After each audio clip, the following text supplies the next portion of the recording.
exalted, and I'll echo the exaltation. And I will extend that to Chairman Heath as well. I thought that the meeting this morning laid a nice groundwork, and it was nice to be able to Senator Tillery's, I'm sorry, Mr. Chairman Tillery's point earlier, to be able to ask questions of the Secretary's staff, if nothing else than to inform ourselves and inform our constituents, is to the way that this works. What didn't get discussed today that I think is important to illuminate is the fact that we discovered, really by accident, significant structural flaws in the way that we conduct our elections. We had 4 counties discover thousands of ballots via a risk-limiting audit that was never supposed to happen. The audit wasn't supposed to happen this year. It was supposed to be a pilot that was happening in the future, and it was never envisioned to be every county counting every vote, period. So the system worked because we got lucky.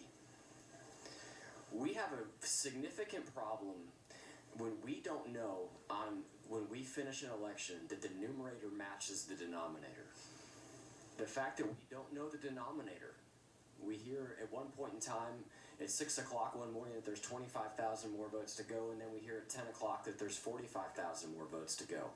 I understand somebody may have misspoken that, but there's no master place that any one of us could go to the Friday after the election and say, here's how many votes are left to count, because we know how many ballots came in and we know how many ballots have been counted.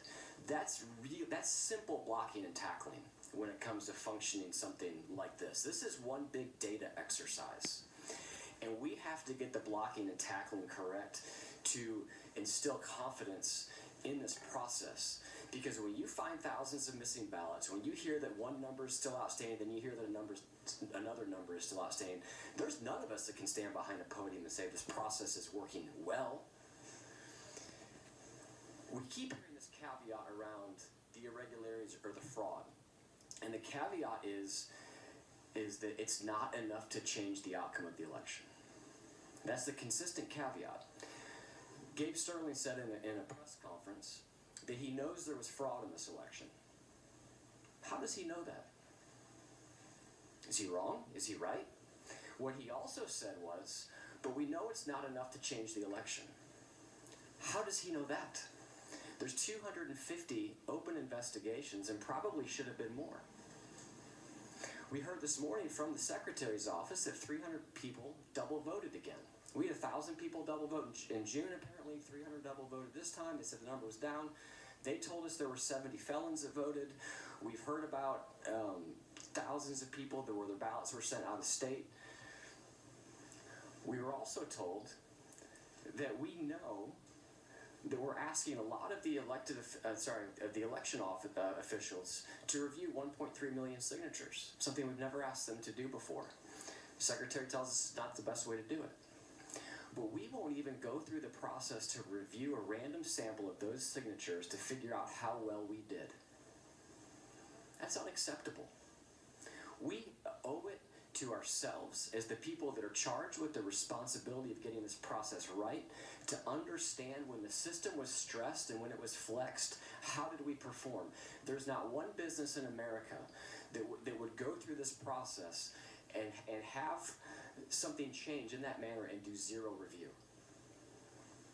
And ladies and gentlemen, when it comes to the signature match process, we've done zero review. It may have been flawless. I would like to be able to say that it was flawless, but I don't think that any of us believe that it was flawless, because I don't believe that any of us think that our signatures are consistent enough over a period of time from when you last got your driver's license. Senator Beach, I'm sure you got yours within the last couple of years, but I got mine 10 years ago. My signature's changed. There's an incredible amount of disinterest in the media and frankly from the minority party in really digging into this process. And I do respect the senators who were here today, but there's not a call for a signature audit. There has not been a call for investigations. We've heard for the last month that this State Farm Arena situation was under investigation. Why did it take us a month to get a video? Why did it take us a month to get a video, and it wasn't even produced by an employee of the state. That's patently absurd. We have to do better, and we can do better. That video is a bombshell. You saw the media and the observers leave the room at the same time. That tells you they were told to leave. Why were they told to leave? The media needs to get interested in this, and they need to get interested in this quickly, because they have a role to play in this as well. And the fact that I can guarantee you, well, I can't guarantee you, I would suspect that if the allegations were on the other foot and in the other direction, that we wouldn't have waited a month for an open records request to be filed, or however they obtained that video, to see that video. We have to get a lot more curious, because we have to get it right.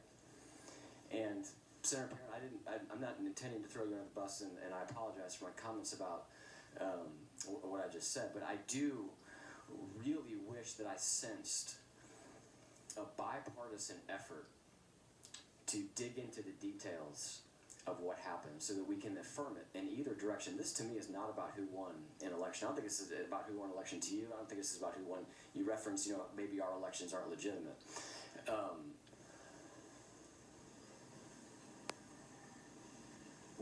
We don't know what happened, because we haven't lifted up the hood to look. 1.3 million signatures, and we haven't bothered to look.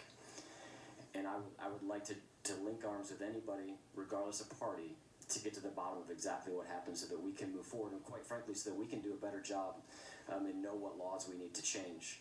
We've all gotten a little bit of a baptism by fire in election law and what our state laws say, but whether it is a special session, which I do think we need to have, or it is when we come back in January, we have our work cut out for us, and we don't know what we need to change unless we look at exactly what happened. Thank you, Mr. Chairman. Senator